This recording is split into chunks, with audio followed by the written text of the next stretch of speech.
And I think we avoid that because we're afraid. I don't want to cause more hurt, or I was brought up, even though I was brought up in a family that we talked about death and loss a lot, there was still an underlying current of we just don't talk about difficult things.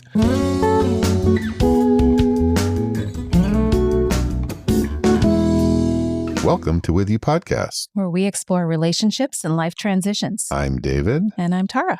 And today we're going to talk about a topic that's pretty important to both of us. It's how do we help hurting friends? Yeah. How do we come alongside people that are having a hard time? And yeah, we've been in that position plenty of times in our life, and we've had lots of friends who've had hard things happen to them. And sometimes your first response is, I don't want to make things worse. I don't want to say the wrong thing. Yeah. And I've been in that position of being awkward and maybe not saying anything, all out of good intention, but horrible ways to go about it. yeah, so it's a bit more of a serious topic this time, but I think it's really something people talk about a lot and wonder how to handle being a good and caring friend. Yeah. And so we kind of brainstormed separately and put together our list, and we came up with 9 ways to help a friend who's hurting. Right. Yeah. So, yeah, I guess we'll just go right into it. So, and this could be lots of different contexts. It could be from a simple thing to just, a relationship trouble to really tragic things that happen, a death in the family to someone close to them, or relationships falling apart.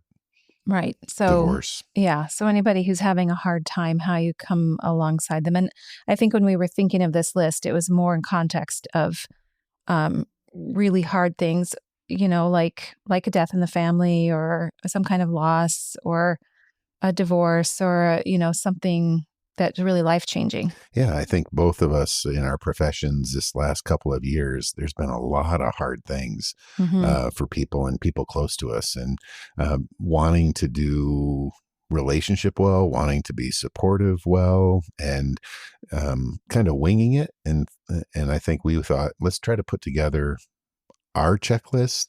That there's probably lots of other ways to do this, but this was kind of our ideas from the relationships we've had and the things that we wanted from others in our relationships. Right. Things we've experienced and things we've learned by coming alongside other people and honestly asking them point blank. I actually reached out to a couple of friends that I know have had hard things and said, what do you wish I or anybody else would have done differently, or what was helpful to you when you were really hurting?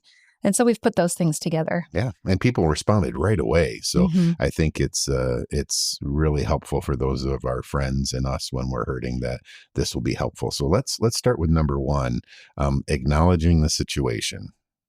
Yeah. So this is just really basically like when you first hear that somebody experienced something hard, it can be, and then when you see them for the first time, I think that's when people, and I especially before I'd had much hardship in my life, I felt really frozen when I would see somebody and I knew they just had something hard happen. Like you don't know what to say. You don't want to say the wrong words. So often you say nothing. And I think that can be hurtful too. And you have to realize it may be received well, it may not be received well. And there's not a lot we can do about that, but acknowledging it's like, I see you, right? Saying, hey, I see you. I just want to kind of mention, I realize this is a hard time right now, and you're on my heart. It can be just as basic as that. Yeah, just even acknowledging it in some way. And I think people get stuck with the words.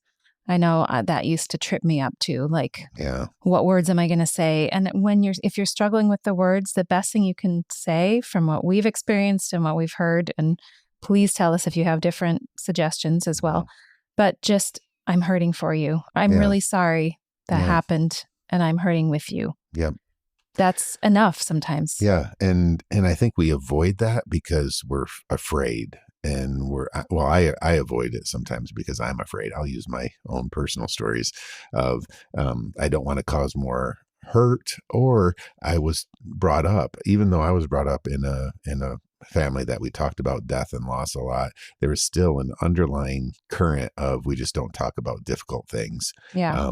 Look on the positive side of life, the Monty Python Just song. brush it under the rug. It'll Yeah. all be fine. Yeah. And so I think there's a generational pull, cultural pull here in the States of don't talk about it. Talking about it makes it worse. And so if you talk about it, it's going to make it so much worse. And so stay away from it. And it's not true. The research doesn't show that. And our experience doesn't show that. Avoiding it makes it more awkward and distance. And you can feel on the receiving end like you're alone. Like, Yeah. oh, that wasn't important, or everybody's just moved on. There's lots of fantasies in our heads that can happen without acknowledgement. Yeah. And that you've got to deal with it alone. Yeah. And our personal experience when we went through a couple of miscarriages too, that's kind of it's a really hard thing to know how to acknowledge for people, I think, because it's not a very visible loss. It's not somebody you ever saw, Yeah. that's now missing.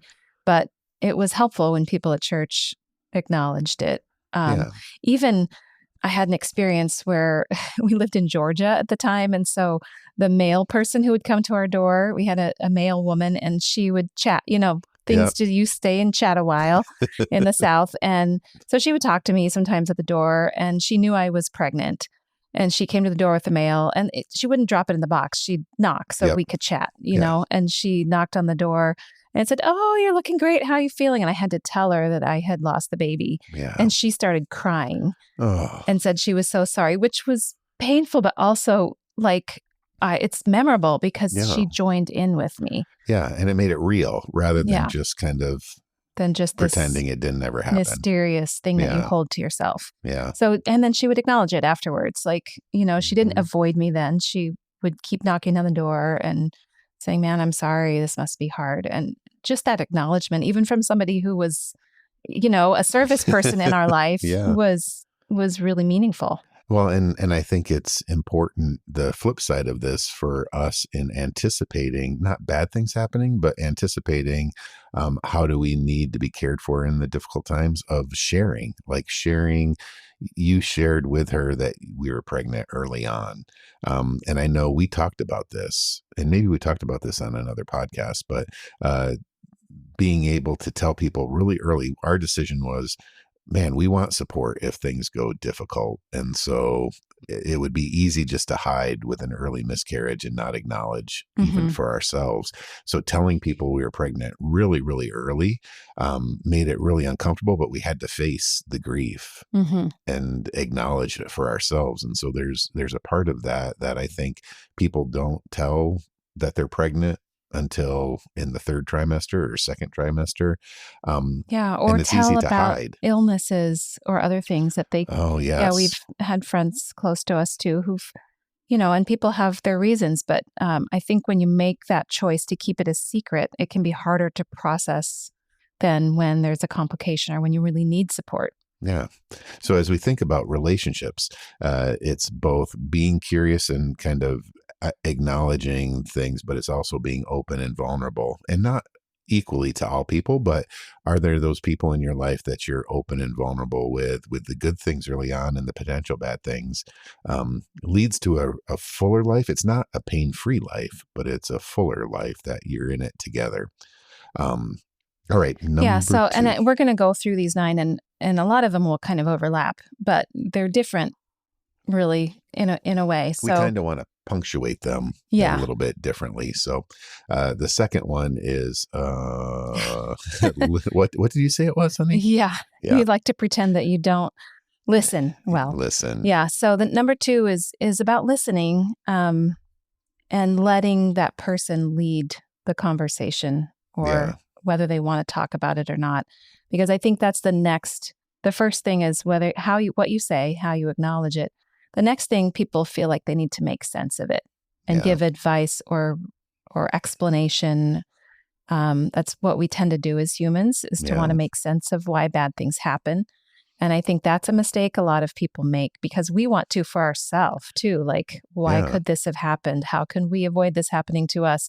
And so when we share that can be hurtful. So I think when the person hurting wants to talk about it, is letting them lead, listening to what they're saying without adding a lot of advice. Yeah, I think for me, the little cliches, especially within faith, of like everything works together for good, really, really painful. And being able to just say, David, how are you? And I can say fine, and then move on, or I can say, yeah, it's a hard day. And then if I'm talking to David, I'd say, do you want to talk about it? And it could be no, and then we move on, or it could be yes, and I could have to carve out time to stay there. But there's a type of listening. This is my favorite thing from Bonhoeffer about listening. Yeah. There's listening that discounts what the other is saying, and it's what does that look like? Well, it's like if you're talking to me and we're having a heated discussion, I'm not listening to your words. I'm thinking about my response to the first thing that you said. So in my head, I'm making this great rationale, and just wanting you to stop talking so I could talk next. And I think that's what we see listening as in the U.S. a lot is I need to communicate what I'm thinking to you, and that's not listening. So slow listening and not responding quickly. Yeah, and I think listening underneath, there's the listening that's to just the exact words, but I think about things like bids. We talk about emotional bid or a bid to play. Someone says something to me on the street like, hey, do you have a minute to talk? And that's an emotional bid to play. I hear underneath there, they want to interact. They want to ask about me to save the dolphins or something.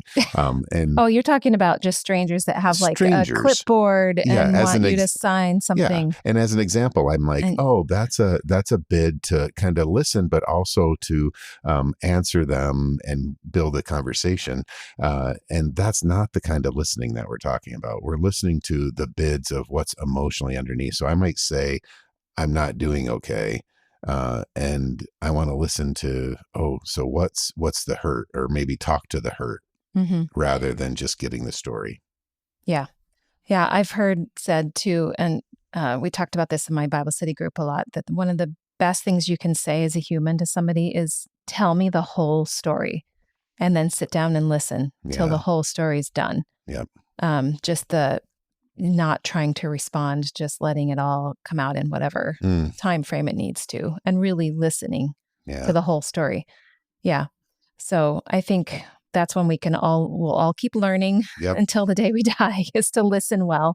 Yeah. I like that kind of then asking, is there more?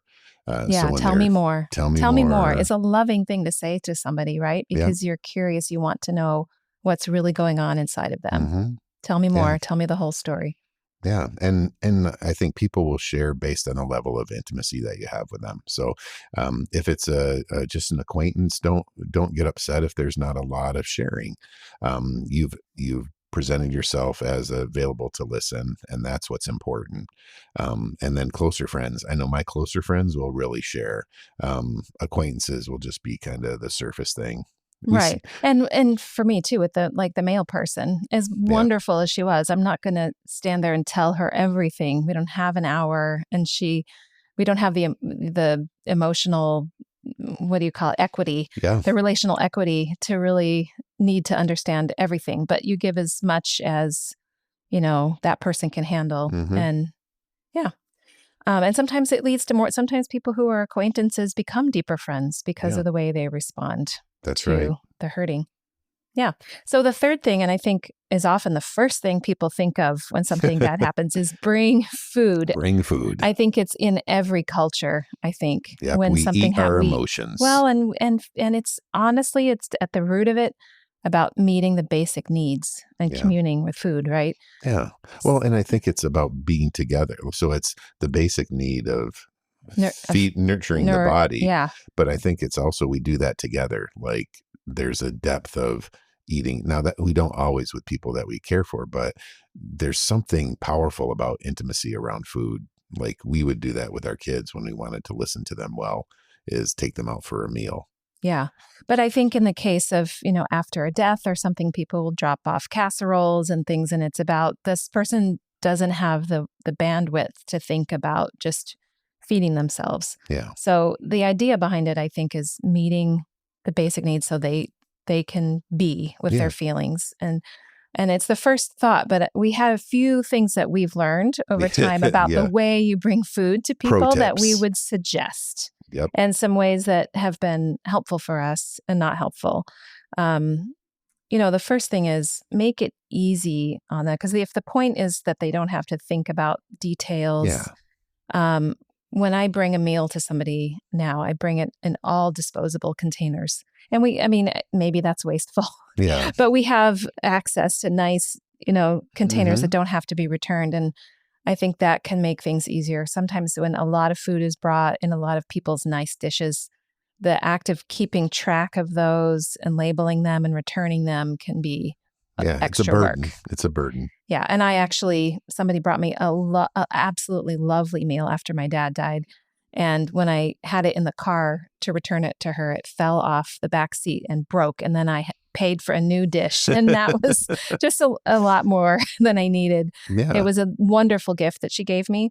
But I have just taken that step out when I bring food to people and just make it nothing you have to send back to me, nothing you have to keep. Or even just if you don't want to have a disposable container, our kids love to thrift. Yep. And you can get really cheap dishes at Goodwill or a thrift store. You can return to that and say, please keep the dish as a gift or pass it on when you make a meal for somebody else. Yep. Sometime. That's a good way to do it. And here in the States, you can also just order something from a restaurant and have it delivered. DoorDash or one of those delivery systems and have it delivered. And that can be another way, but it's about convenience and not kind of removing some work rather than adding work. Yeah. And I would say too, when my sister died, we had so many we must have went through months and months of casseroles. So, it's okay to diversify. Casserole's an easy dish and there's no prep, but you could just make what you're making in a little bit more size and then share, because we would do that too. Yeah. And there's nice ways to organize that now. And most people who are, in church meal trains, things know that you can use these it's apps or software things that you can ask the family if they have any allergies or restrictions and have people sign up so you can see what other people are bringing, and that's helpful. Do you have any memorable meals that were given to us in times that we were hurting? Yeah. Well, I liked the pizza delivered to the door. So but it was about simplicity, and I think we didn't have to think. The ones that stand out were the ones that we had to do a lot of prep or, broke the dishes. I think that way, but it was just ones that would show up, and you're like, oh, someone's thinking about me. It wasn't even the food necessarily. Yeah, I remember that after my dad died, and people had come in from out of town for the funeral. And so we had people staying at our house, and there was just a lot of stuff going on, a lot of people. And good friends of ours dropped off breakfast. They just left it at the door. They didn't even ask us. They just texted us later and say, hey, breakfast is on your doorstep. I know you have a lot of people there, so open your door. It's there. You don't have to talk to us. It's there. And that was such a gift of love and understanding that I remember that well. I also remember because people often bring meals after baby's born, which is not a time of tragedy, but often just a time where you need help. Yeah.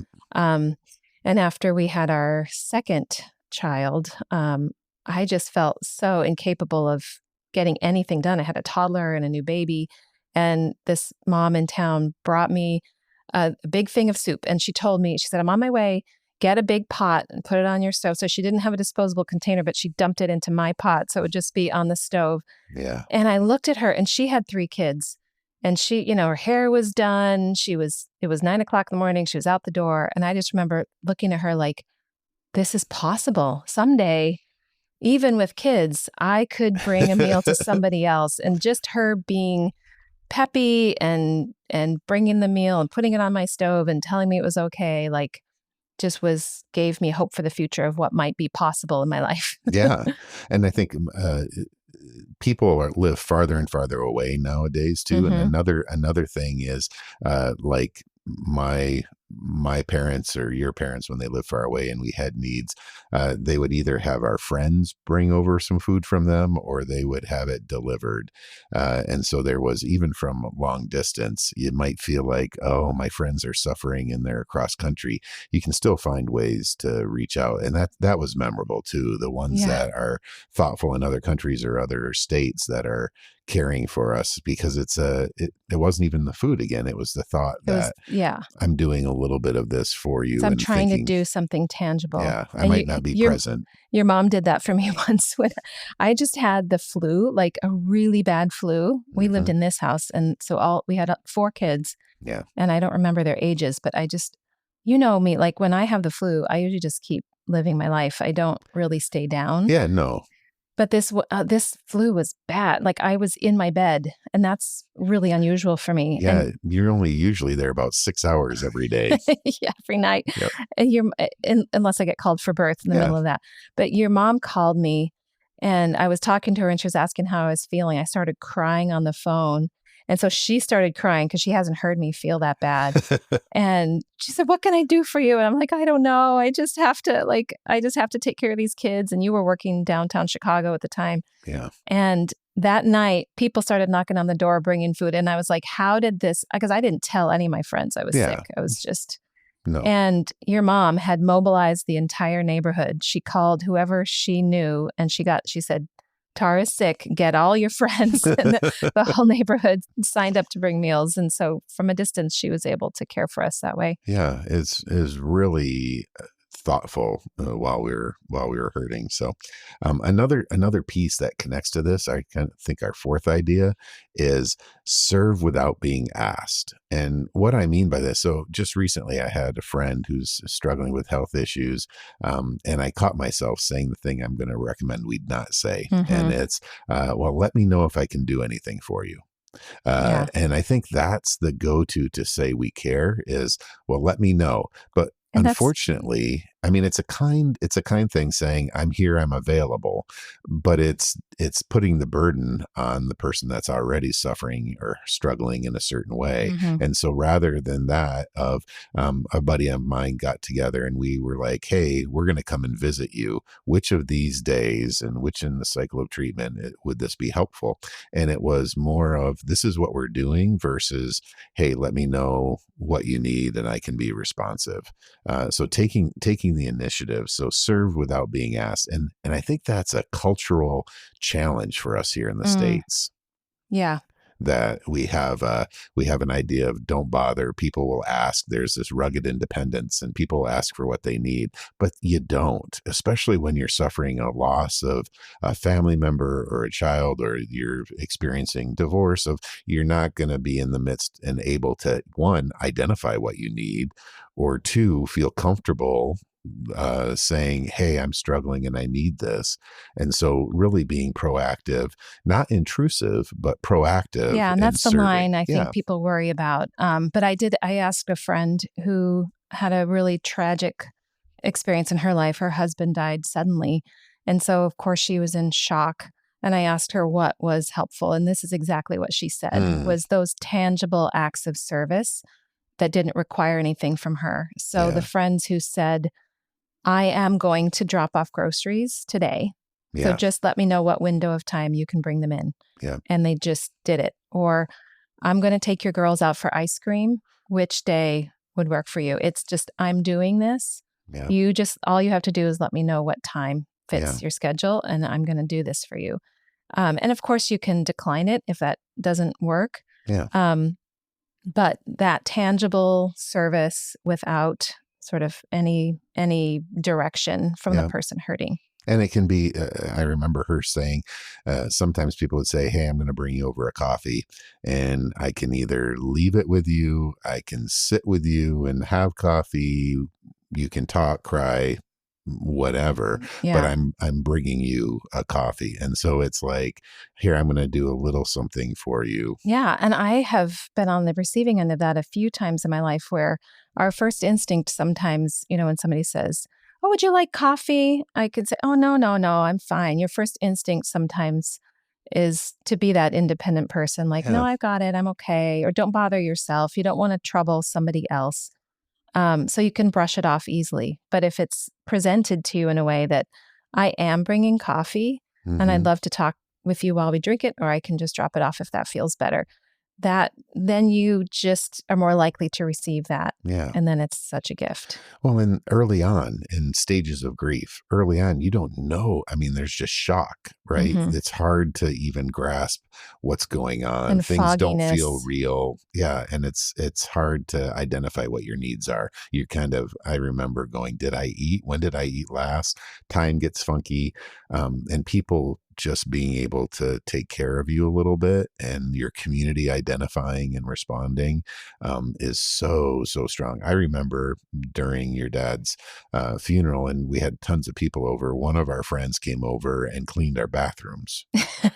Right. And it's like, Yeah. I mean, and I did not want to receive that. It's hard. It's vulnerable to have somebody come in and clean your house. Yeah. And yet it was an act of, I mean, I get emotional thinking of it, because it was, oh, you're going to have a lot of people in your house, and here's a one way of service. And we have to fight through the, oh, are you saying we're dirty, or, the shame piece of it.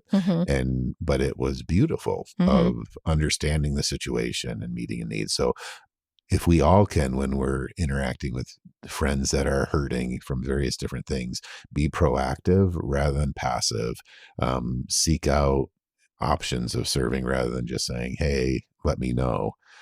Because that really, how many times have you let anybody know what you need?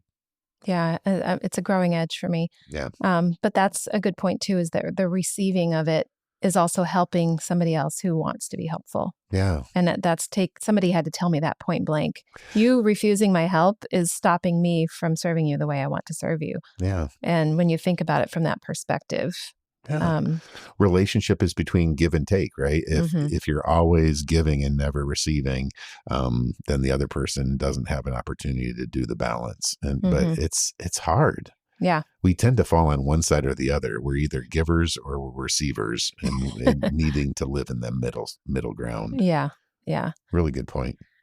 Yeah. And so that was number 4. Number 5 is a strong follow-up to that, because we're talking about service, acts of service that, usually come pretty naturally right after somebody has a tragedy or something hard happen. But then showing up after that is something that feels hard for the person going through that hard time. Is there's a lot of attention right after the thing happens. Yeah. But then their life goes on with this loss or this continual struggle, whatever it is in their life, and people's lives move on. And naturally, of course they do. But continuing to initiate and continuing to connect without pressure of reciprocity, without expectation, is a really valuable gift. Yeah, because that time, month, 2, 3, 4 after specifically a death, everybody mobilizes right away. But then there's the time when everything gets really quiet. And that lonely place is where having people frequently show up, of like, oh, I'm not alone in this, because our attention span is short. Yeah. Right. We have a 7-minute cycle in terms of our attention span, and grief doesn't go away. I mean, it's been 40 some years for me, and it's different. It changes, but having people that remember, having people that ask about Kim changes it. And it's just like, oh yeah, they understand me and understand kind of my inner life. So that showing up and being present matters. And that's one thing I've heard we've had friends in our lives who've had the death of a child. I mean, quite a few actually. And one of my clients who lost a baby right when they were born. And one thing that's meaningful that I've heard from all of those people is just having that child's name continuing to be spoken out loud. Yeah. So saying, hey, one thing that, I've learned, sometimes those people come to my mind. And often I just think of them and I have this nice thought about them, or I pray for them and I move on. But I've started to try to make a practice of, when that thought pops up, to send them a text and say, hey, I just thought of you today, or this thing reminded me of this child. And you would say the child's name. Child's name.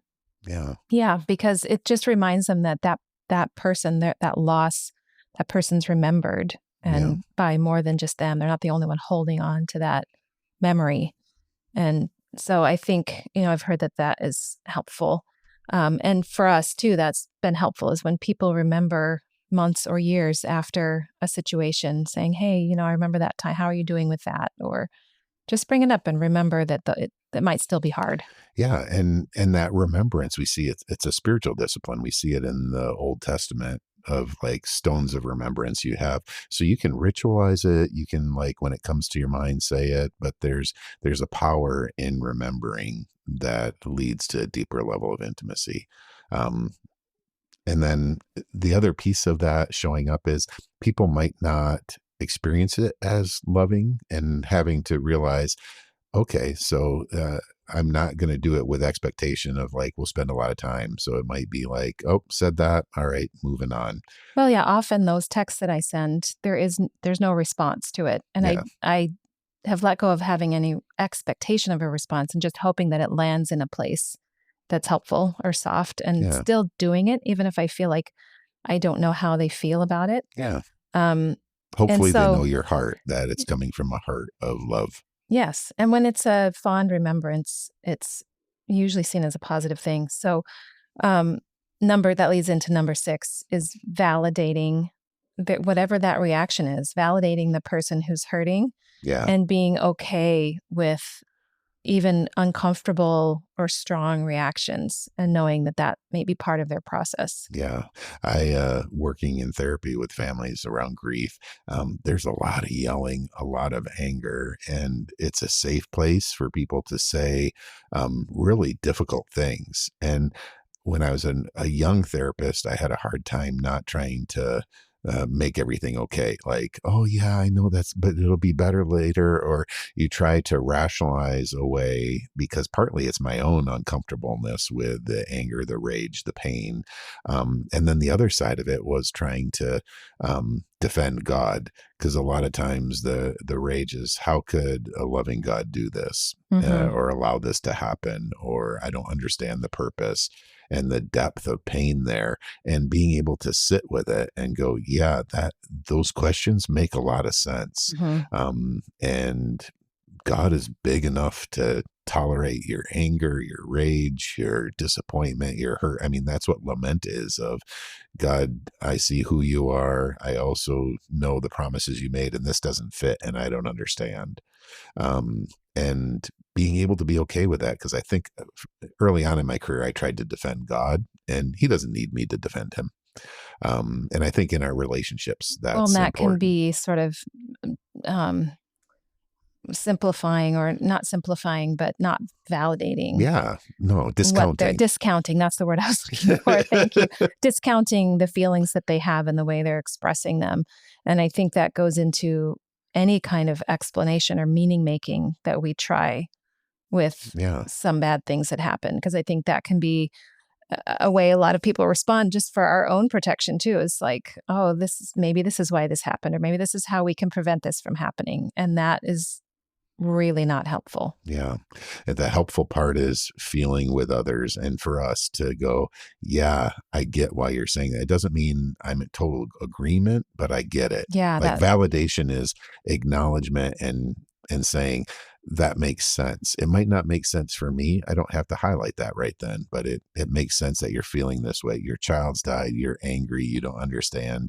All of that makes sense, yeah. and we can sit there. I think we worry that we have to get to the ending too quickly. I know you and I talk through that when we tell stories. You give context and tell these beautiful I stories, and I go right to the I punchline. know. I know. We still struggle with that when we tell a story in public or to friends is that you want to jump right to the ending or the punchline. And I want to do all the build up in the context. Yep, and I think validation is the buildup in the context. It's here's why this makes sense, and it's perspective in the moment. The ending, getting to the ending too quick, is trying to then just shut all that perspective Hmm. down. Yeah. And so, yeah, I guess I'm agreeing with you that we need to have more context in storytelling and more context in coming alongside people hurting each other as well. Yeah. So then the next one would be number 7 is to give space and time. So generally what we mean about that is that timelines are really different. I think I hear a lot of people saying, shouldn't that person be over that by now? Or, you need to be healthy, you need to kind of move on. And I think Mhm. that feels really hard because timelines can be very different in how people respond to situations in their life.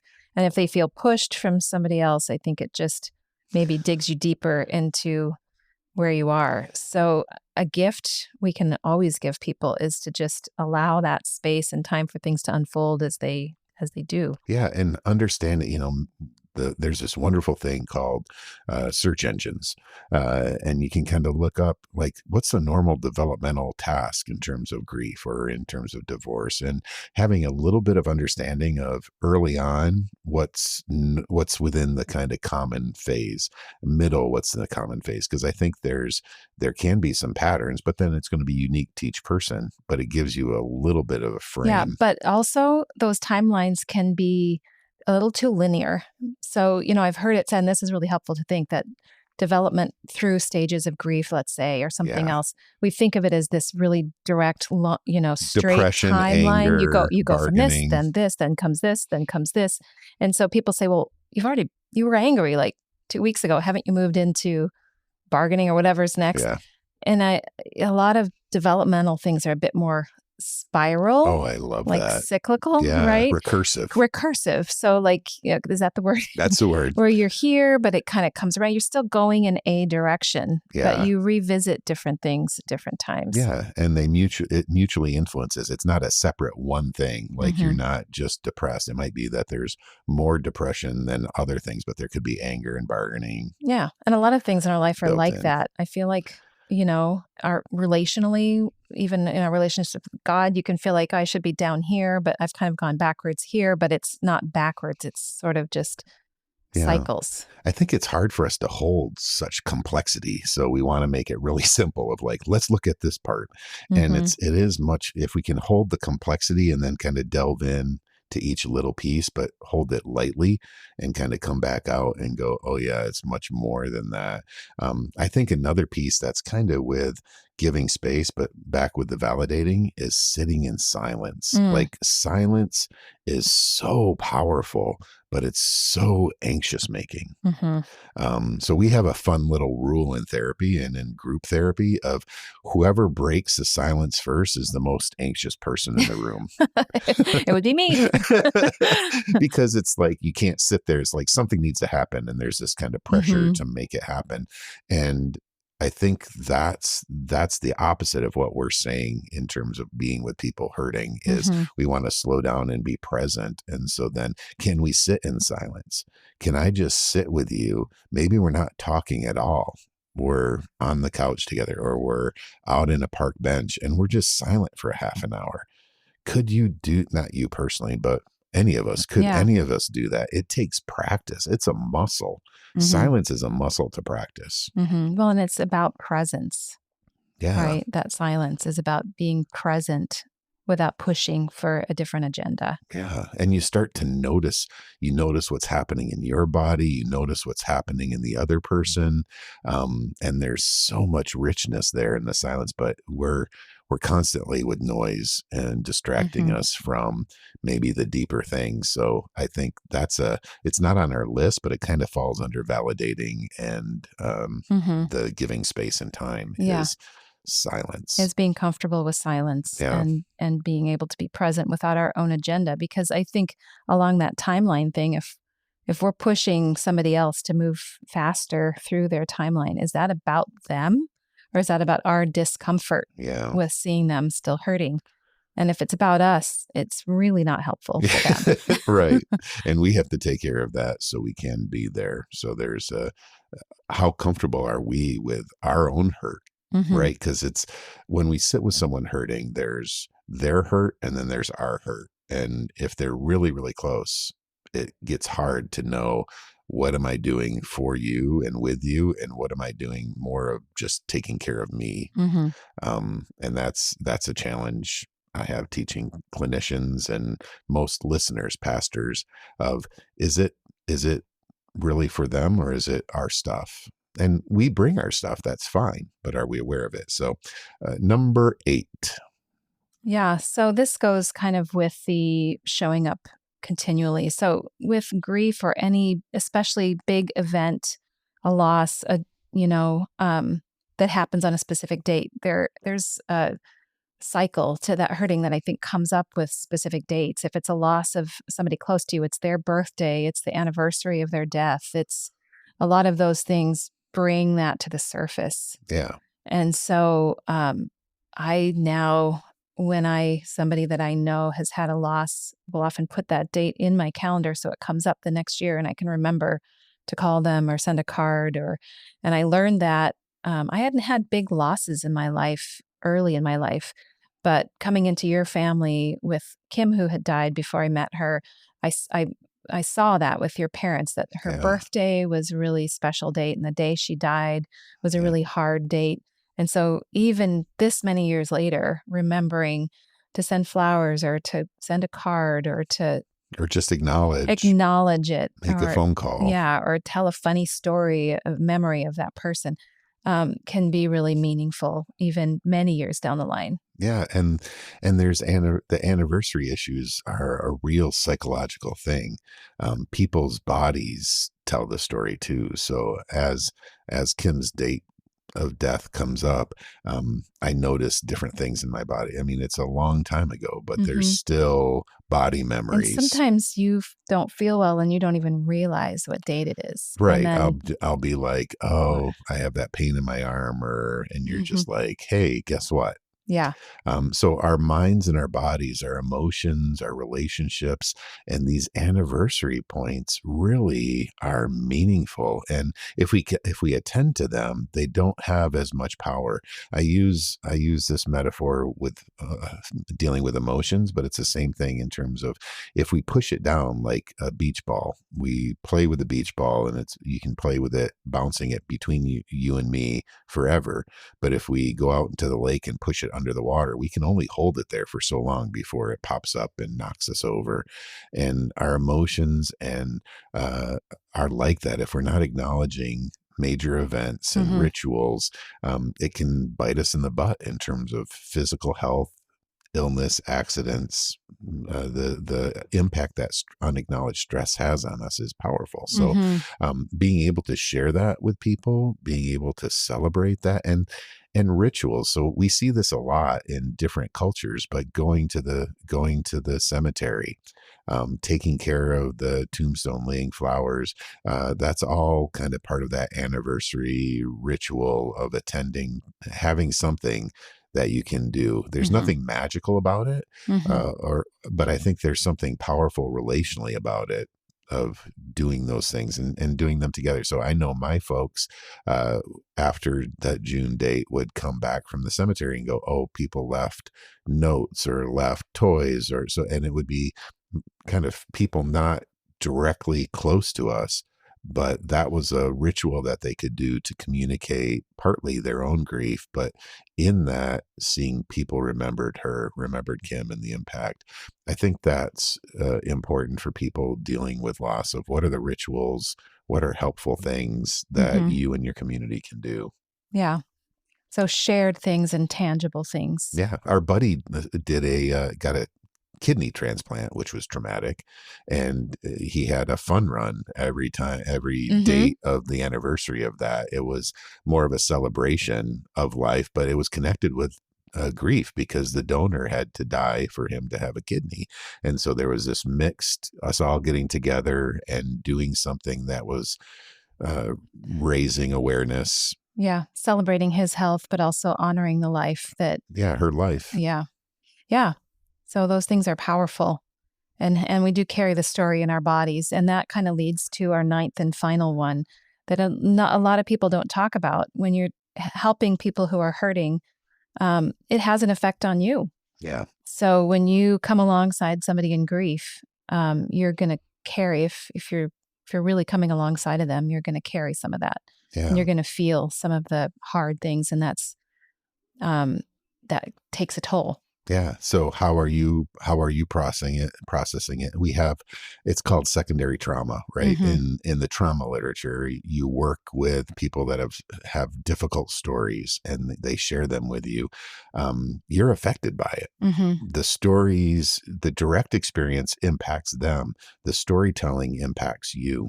And how are you navigating healthy self-care in relationships and finding space to share your pain so that you can then be present with the other? And for me, that's with you, Mm-hmm. with some dear friends in my guys Bible study that have nothing to do with therapy. Mm-hmm. And I don't tell them the stories, but I tell them the effects of what's happening in my life, and my relationship with God. The kind of being able to have that conversation with him.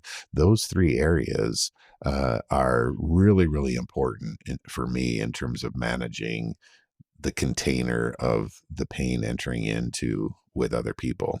Yeah, That because in our jobs, we both encounter a lot of suffering, a lot of hard things. People think as a doula, I'm just holding new babies, but Wait, you're not? but I'm also encountering some really difficult stuff and have walked through, infant loss with people, and that changes you and it lives in your body too. So Yeah, without breaking confidentiality and telling people's stories, it's telling your story to yeah, somebody else of, what you're dealing with and what you're carrying, and taking care of yourself, and maybe even giving yourself some boundaries or some downtime or margin to yeah. be able to handle just dealing with vicarious trauma. Yeah, and our realizing the body thing is a big push Hmm. in the psychological literature right now of and theology, embodied community and embodied faith. This idea of our bodies matter, and yet we don't attend to them really well. I know you and I are talking about, well, as we continue on the developmental trajectory that we're on, needing to have better diet, better exercise, thinking about our body. We can't just kind of go Right. without attending to them. So don't break the very rules that we're talking about with caring for other people for yourself, because Right. you can neglect yourself in that process, sometimes by discounting your feelings about it, because you say, well, I can't complain because these people are going through something much worse. Yeah. There's So there's that, no scorekeeping. right. So just because what they're going through is worse doesn't mean that you can discount what your own body is going through. So taking care of the basic needs, getting enough sleep, getting good nourishment, talking to Hmm. friends, getting in nature, all of those things that are helpful for managing stress in life are Yeah. helpful for just releasing some of that stuff that your body is carrying, and, exercising and laughing and, you know, Yeah. talking to God, all of those things are easier said than done because it's adding those routines in, but paying special attention to that. Yeah. The big takeaway is we can't do it alone. So coming alongside our friends, we can't do that alone. We're being there for them and with them, but we need that for Hmm. ourselves too. So it's this kind of community idea Hmm. that can then hold a lot of pain together that is overwhelming when it's just alone. Yeah. I mean, and that is really the meaning behind the whole name for our company with you, because for anything in life, God doesn't give us any promises that we can change the outcome for ourselves or for anybody else, but we can promise that we don't have to do it alone. That's right. And we want to be here with you. So as we continue to do this, reach out to us. You can find us on our website. What's our website? Withyouprojects.com. And you can leave us a message. There's places to leave us a voice message. And we'd love to have the conversation, more than just us talking at you, but being with you.